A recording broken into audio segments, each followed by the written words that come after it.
Hello दोस्तों, स्वागत है आपका आपके अपने यूट्यूब चैनल पीटर हाजिर है ऑल अबाउट मूवीज़ पर। इस वीडियो में हम बात करेंगे ओवर एक्टिंग के बारे में। उन्हें कभी ना कभी किसी न किसी फिल्म में ओवर एक्टिंग की है या फिर वे एक गिफ्टेड ओवर एक्टर हैं और उन्होंने अपनी हर फिल्म में ओवर एक्टिंग की है। दोस्तों, इससे रिलेटेड मैंने एक वीडियो पहले भी बनाया है जिसपे आप सभी व्यूअर्स का बहुत अच्छा फीडबैक आया है, तो इसका एक्सटेंशन बनाने के लिए इंस्पायर हुआ। गाइस, वैसे तो x miss world Aishwarya Rai एक ठीक ठाक सी एक्टिंग करने वाली एक्ट्रेस हैं और कुछ फिल्मों में उन्होंने डिसेंट काम भी किया है, लेकिन एक फिल्म ऐसी थी जिसमें उन्हें ओवर ग्लैमरस दिखाने की कोशिश की गई और उनको ऋतिक रोशन के ओपोजिट एक चोर, एक अल्हड़ चोर के रूप में प्रस्तुत करने की नाकाम कोशिश की गई, जिसका नतीजा ये हुआ कि ऐश्वर्या राय की एक्टिंग पूरी तरह से ट्रैक से उतर गई। Let's check. No no no no no, सुनहरी फैन है तुम्हारी लाइक फॉरएवर। लेकिन तुम्हारे बाद इस दुनिया का सबसे अच्छा चोर कौन है? सुनहरी। ओके, सुनहरी द गोल्डन गर्ल, जो रहती अंधेरी में है मगर सोचती है Amsterdam, Australia. Guys, over acting की मामले की बात की जाए और करीना कपूर का नाम ना आए, ये तो बिल्कुल ही इम्पॉसिबल है। वे ऐसा ही कुछ कारनामा करण जौहर की फिल्म कभी खुशी कभी गम में कर चुकी हैं, जब करण ने उनको यानी कि पूजा का रोल ऑफ़र किया और उसमें उन्होंने ओवर एक्टिंग के मामले में इतनी जान डाली कि आज भी जब ये लोग परफॉर्मेंस देखते हैं तो लोटपोट हो जाते हैं। हाउ डेयर यू, तुम्हारा कोई हक नहीं बनता कि तुम इतनी खूबसूरत लगो। Not fair. दोस्तों, सोनू निगम के बारे में हम सभी को पता है कि वे सुरों के सम्राट हैं, गायकी के सम्राट हैं, लेकिन अभिनय करने की गुस्ताखी उन्होंने भी एक बार की थी।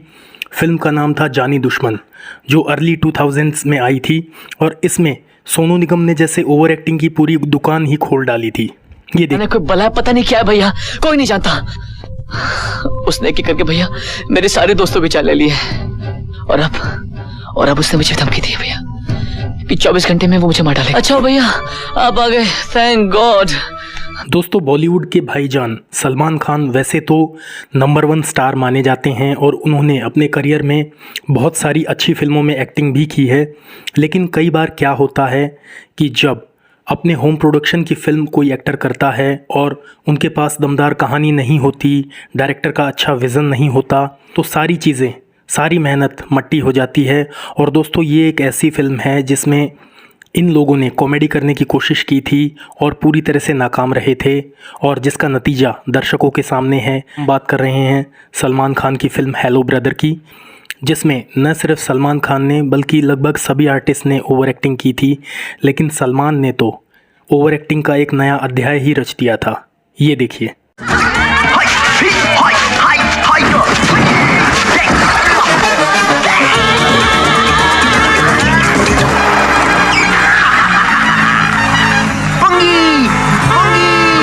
मेरे को हीरो से जीरो बनाएगा। दोस्तों, देव आनंद अपने ज़माने के एक बहुत ही बड़े सुपरस्टार थे और उन्हें बॉलीवुड में एक सदाबहार अभिनेता के तौर पर जाना जाता है, लेकिन अपने ओवर एम्बिशंस के कारण देव आनंद अपने करियर के, बल्कि कहें कि अपनी ज़िंदगी के आखिरी दिनों में भी फिल्में बनाते रहे, वो भी बिना किसी विज़न के, बिना किसी कहानी के।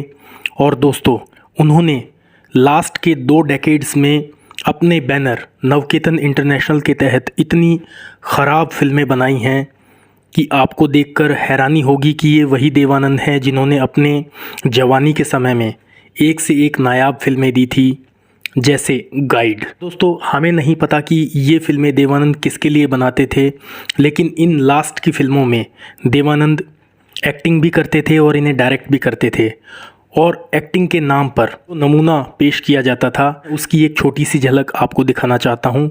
ये फिल्म है मिस्टर प्राइम मिनिस्टर, जो देवानंद की लास्ट फिल्म थी। Let's check. इसमें टाइम बॉम्ब है जो आप पे फटा ही समझो।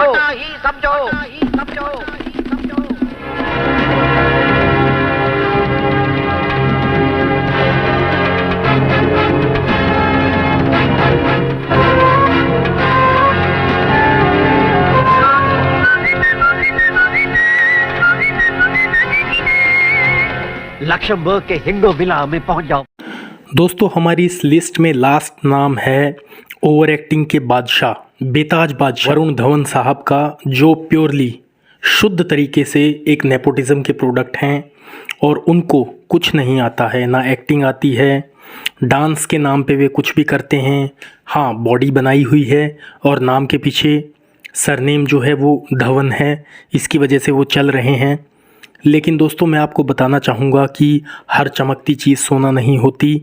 तो इसी तरह से डेविड धवन ने सोचा कि वे अपने फेवरेट सुपरस्टार्स गोविंदा और सलमान खान की पैरोडी के तौर पर, हम कह सकते हैं कि खिचड़ी के तौर पर अपने बेटे को प्रेजेंट कर सकते हैं, उसको डेवलप कर सकते हैं। लेकिन वे पूरी तरह से नाकाम रहे और उनकी इसी सोच का नतीजा ये हुआ। लाइफ में मैं सिर्फ दो चीजों की इज्जत करता हूँ, एक माँ और दूसरा खाना, क्योंकि एक हमें जन्म देती है और दूसरी हमें जिंदा रखती है। इसलिए बेटा अब तुझे फोड़ने के लिए कोई रीजन नहीं, लेकिन बहुत बड़ा इमोशन में वही है।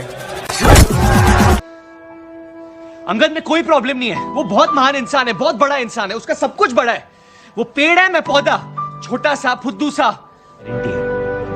फिर चाहे सामने 8 लौंडे हो या 80, कोई फर्क नहीं पड़ता। भाई पोपलू, अगर किसी ने तुम दोनों को अब छुआ ना तो इनके अंबाला में मैं सबको गाड़ दूंगा। साला हिंदुस्तान में जब तक सलीमा है लोग चूतिया बनते रहेंगे। तो दोस्तों आपको ये हमारा वीडियो कैसा लगा, प्लीज़ कमेंट सेक्शन में जाकर आप अपने फीडबैक्स शेयर कर सकते हैं। Comments will be welcomed. Guys मैं आपसे इंसिस्ट करना चाहूँगा कि यदि अब तक आपने मेरे चैनल को सब्सक्राइब नहीं किया, सब्सक्राइब कर लीजिएगा। Your love and support, take care and good bye.